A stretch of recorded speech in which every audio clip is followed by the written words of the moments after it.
आपने देखा होगा जब भी आप किसी बैंक के माध्यम से एनबीएफसी के माध्यम से किसी प्रकार का कोई भी लोन लेते हैं और आप उसको पे नहीं कर पाते हैं, मानो आपका लोन डिफॉल्ट हो गया, उसके बाद में आपको रिकवरी एजेंट लगातार कॉल करके परेशान करते हैं, फिर आपके घर पे भी आते हैं और भी कई स्टेप्स अपनाते हैं। सभी स्टेप्स अपनाने के बाद में लास्टली वो क्या करते हैं, आपको कोर्ट की धमकी देना शुरू कर देते हैं कि हम आपके केस को कोर्ट में लेकर के जाएंगे, आपको कोर्ट में ये करना होगा, आपको कोर्ट में वो करना होगा, आपको कोर्ट में डबल अमाउंट भरना होगा।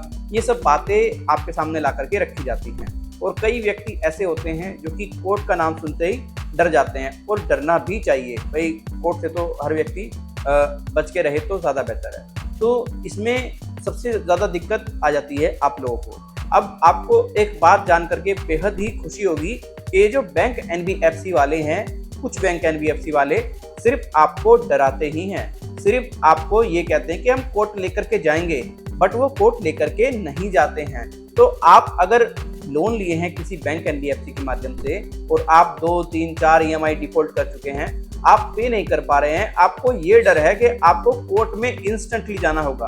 देखो, अगर लोन आपका अनसिक्योर की कैटेगरी में है तो आपको मैं विश्वास दिलाता हूं, अगर आपके लोन का जो राशि है वो 1 या 2 लाख के बीच में है, उससे भी कम है, तो इतनी जल्दी कोई बैंक एनबीएफसी आपको कोर्ट में लेकर के नहीं जाएगा।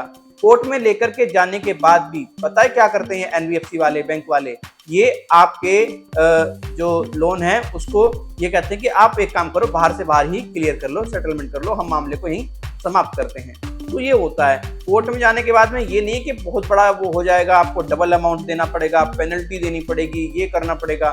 भाई, कोर्ट का जो प्रोसीजर है ना वो बहुत ज़्यादा लेंथी है, ये बात आपको समझना पड़ेगा और बैंक भी इस बात को भली भांति समझता है। अब मेरे एक सब्सक्राइबर हैं, ये मैं बताता हूँ, 1 मिनट, इनका नाम है आशु। आशु का ये कहना है कि मैंने एक बैंक के माध्यम से लोन लिया था 4.5 लाख रुपए का। अब मैं कंटिन्यू उसको पे कर रहा था, कोई दिक्कत नहीं थी, कोई परेशानी नहीं थी, लेकिन अचानक से मेरी 3 ईएमआई डिफॉल्ट हो गई।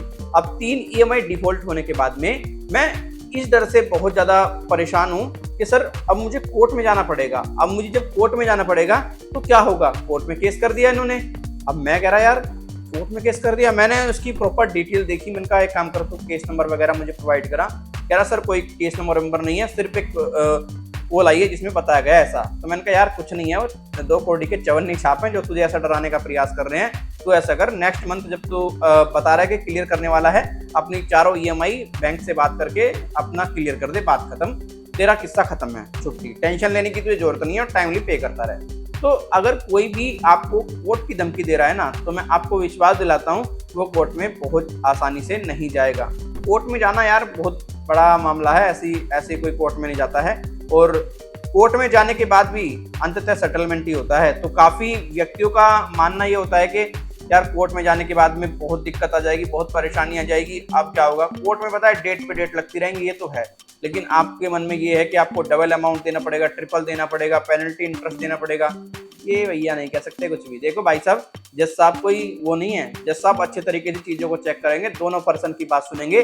अगर एक जेन्युइन व्यक्ति हैं, आप एक जेन्युइन डिफॉल्टर हैं, तो जज साहब आपको बेहतर से बेहतर रेजुलेशन देंगे अगर आपके एडवोकेट में दम है, एडवोकेट अगर आपका जानदार है, तो आप इस बात से बिल्कुल न डरें। और ये कोशिश किया करें, अगर कोई बैंक एनबीएफसी आपके साथ में ज्यादा चीख पटाख करे और आपको पता है कि आपका सिविल स्कोर भी खराब हो गया है, तो उसको क्लियर बोला करो खुले शब्दों में कि भाई एक काम कर, तो अब लीगल तरीके से पैसे ले ले, तो कोर्ट में जा, ले ले पैसे, बात खत्म। डरना नहीं है, घबराना नहीं है, कोई चोर नहीं है आप, कोई फ्रॉड नहीं है आप, कोई आपने बहुत बड़ा गुनाह नहीं कर दिया है। भाई, फाइनेंशियल प्रॉब्लम किसी भी व्यक्ति पर कब आ जाए इस बात का कोई भी भरोसा नहीं है मेरे दोस्त। तो जो भी डिफॉल्टर्स हैं उनके मन में ये चल रहा है कि कोर्ट में जाकर आके डिफॉल्टर का क्या होगा कोर्ट में। अब लोन डिफॉल्टर का कुछ नहीं होगा, जो जज साहब को स्थिति लगेगी उसके आधार पर ही डिसीजन लिया जाएगा।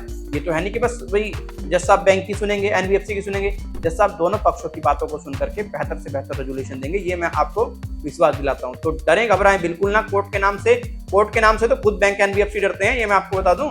तो आपकी अगर और भी कोई क्वेरी है तो कमेंट में जरूर बताएं। आप अगर हमसे पर्सनली बात करना चाहते हैं, अपना इश्यू में बताना चाहते हैं, आप हमसे टेलीफोनिकली अपॉइंटमेंट लेना चाहते हैं, तो आप हमारे इस व्हाट्सएप नंबर पर अपनी प्रॉपर डिटेल दें, जैसे कि आपका नाम, आपका मोबाइल नंबर प्लस आपकी जो एग्जैक्ट प्रॉब्लम है वो, और आप बताएं आपको टेलीफोनिकली अपॉइंटमेंट चाहिए। ये सब चीज़ें जब आप हमें बताएंगे ना, हम आपका टेलीफोनिकली अपॉइंटमेंट फिक्स कर देंगे। अगर आपको एडवोकेट की ज़रूरत है कि इसमें एडवोकेट आपको हेल्प करेंगे, तो देखो हम कोई खुद लीगल एडवाइज़र नहीं है, खुद एडवोकेट नहीं है, हम सिर्फ आपको जो भी इंफॉर्मेशन दे रहे हैं वो सामान्य रूप से दे रहे हैं। बट हमारे साथ में मल्टीपल लीगल एडवाइजर जो हैं वो कनेक्टेड हैं। मतलब अगर हमें ज़रूरत है कि भाई हमें लीगल एडवाइजर देना ही देना है इस व्यक्ति को, तो हम इमीडिएटली देते हैं। बाकी सामान्य जानकारी हम आपको स्वयं प्रदान कराते हैं। आप इस हमारे व्हाट्सएप नंबर पर संपर्क कर सकते हैं। बट ध्यान रखें, सर्विसेज जो है हमारी पेड हैं, वो अनपेड कतई नहीं है। ठीक, यहाँ पर आपको चार्जेस पे करने पड़ेंगे। एडवोकेट के मामले में आपको चार्जेस ज़्यादा पे करने पड़ सकते हैं, क्योंकि एक एडवोकेट होगा वो अपनी फीस खुद बताता है, और हमारे केसेस में चार्जेस काफ़ी ज़्यादा मिनिमम है। और आपको हम बता दें, चाहे आप एडवोकेट लें चाहे एडवोकेट ना लें, हमारे चार्जेस तो प्लेटफॉर्म चार्ज तो लगता ही लगता है। ठीक है, ये बात आपको ध्यान में रखनी है। तो इन चीज़ों को अगर आप समझते हैं तो आप डेफिनेटली हमसे संपर्क कर सकते हैं। अगर आप सक्षम नहीं हैं तो देखो हमारे और भी कई प्लेटफॉर्म है जिनके माध्यम से आप हमसे कनेक्ट हो सकते हो। जैसे कि आप हमें कमेंट कर सकते हो, इंस्टाग्राम का लिंक आपको वीडियो के डिस्क्रिप्शन में, इंस्टाग्राम पर मैसेज कर सकते हो, और आपका एक्स पर आप जाकर के हमारे जय जनशक्ति को टैग करके अपना इशू पूछ सकते हो। तो और कई माध्यम है आपके पास में। अगर आपके पास में अपॉइंटमेंट लेने की क्षमता नहीं है, आप अपॉइंटमेंट नहीं ले सकते, इच्छुक नहीं हो लेने में, रुपये पैसे की दिक्कत है, खैर ज़्यादा बड़ा कोई हमारा अमाउंट नहीं होता, हर आदमी कलेक्ट कर सकता है। तो बट अगर आप सक्षम नहीं है तो आप इस सर्विस का फायदा उठा सकते हैं, और कई प्लेटफॉर्म है उनके माध्यम से। वीडियो अच्छी लगी वीडियो को लाइक करें, अच्छी नहीं लगी वीडियो को डिसलाइक करें। कोई सुझाव है ईमेल और कमेंट के जरिए जरूर दें। धन्यवाद।